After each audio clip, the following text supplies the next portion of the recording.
Պատարագը չի կարող ծառայեցվել վերնախավին, պատարագը մատուցվում է եւ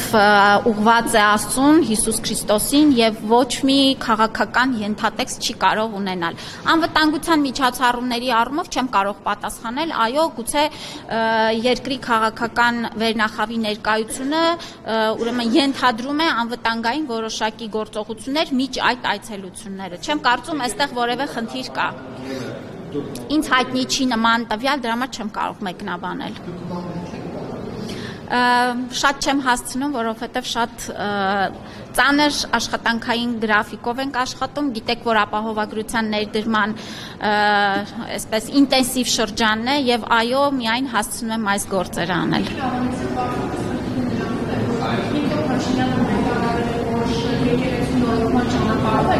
Բայց այդ պատարագներին, որտեղ Նիկոլ Փաշինյանը մասնակցում է, ամենասեւության հակառակում է քաղաքացիների հոգեվոր պատարագի մասնակցելու իրավունքը, գալիս է պատարագ։ Որ իրավունքը։ Այն մասով, որ մարդիկ չեն կարողանում հաղորդակցել, ամենրոպես պարզվում, որ հիմա երբ որ վեհապարի անունը պիտի ինչի չի հնչեցվում, այն քաղաքացիները, ովքեր ուզում են հնչեցնել, եկեղեցուց դուրս է, ձեզ օրինակ այդ տեսարանները հաճելի է, որ նայեք,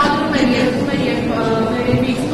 քաղաքացիները, ովքեր հնչեցին Շիրակի թեմի առաջնորդն անունը վեհապար Հայապետի, բոլորը պտտվել եւ նայում են այս քաղաքացիներին։ Բոլորը չէին պտտվել, ես իմ մասին կարող եմ խոսել, որ ինչպես ընթացքը գնում էր պատարագի, այդպես էլ գնում էր։ Այո, որոշ քաղաքացիներ փորձում են նաև այսպես քաղաքական ուրեմն ենթատեքստ ունեցող հայտարարություններ բարձրաձայնել եկեղեցու ներսում, ինչը նաև պատարագը շեղելու եւ դրանից հայացքները տանելուն է ուղղված։ Կարծում եմ, որ այս սադրիչ գործողությունները իհարկե հաճելի չեն, բայց նաև ըստ էության իշխանությունը շատ տոլերանտ է վերաբերվում այս ամեն ինչին եւ մեր քաղաքացիների ոչ մի իրավունք չի խափանվում։ Այլ հակառակը, ես նշեմ, որ քաղաքացիների վերաբերմունքը եւ այն, որ նրանք մի կնոջ պատմություն էր, ես այնտեղ ներկա եմ, երբ որ այդ կինը կիսվում էր, որ ասում է 75 տարվա մեջ առաջին անգամ եմ գալիս եկեղեցի։ Շատ այլ մարդիկ ասում են, որ առաջին անգամ է, որ գալիս են մասնակցում են պատարագին, որովհետև հասկանում են, որ այս հոգևոր նորոգման ճանապարհին հավատում են եւ աջակից են։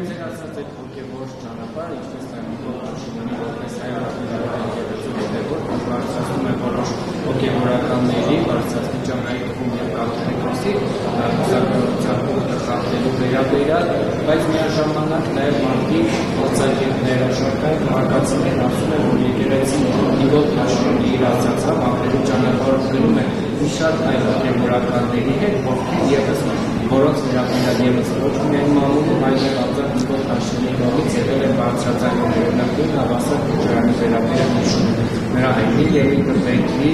սիրուհիներ ունենալու, երեխաներ ունենալու, նաև մի քիչ առաջ տելեգրամյան ալիքներից մեկում տարածվեց նույն Նիկոլ Փաշինյանի համար պատարագ մատուցած հոգևորականը ներողություն ստրիկտի զարգացումը։ Ես կարծում եմ, որ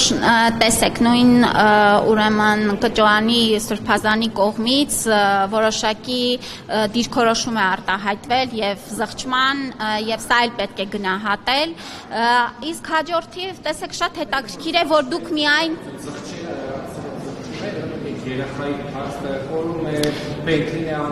Ես ասում եմ այն ինչ ես նշում եմ այն ինչ որ ինձ հայտնի է եւ ես նման դիրքորոշում տեսել եմ մամուլում իսկ հաջորդիվ ձեր կողմից նշված հարցերը ես կարծում եմ հենց հոգեվոր նորոգման ընթացքը հենց դրա մասին է եւ շատ մեծ նաեւ քաջություն է պահանջում այս մարդկանց կողմից ուրեմն հստակ դիրքորոշում արտահայտել որ այո եկեղեցում կանոնագրքի հետևելը պետք է դառնա միանշանակ պետք է լինի մեր հոգևորականների կողմից բարոյական եւ կանոնագրքի նորմերը պահպանելը միակ հնարավոր տարբերակը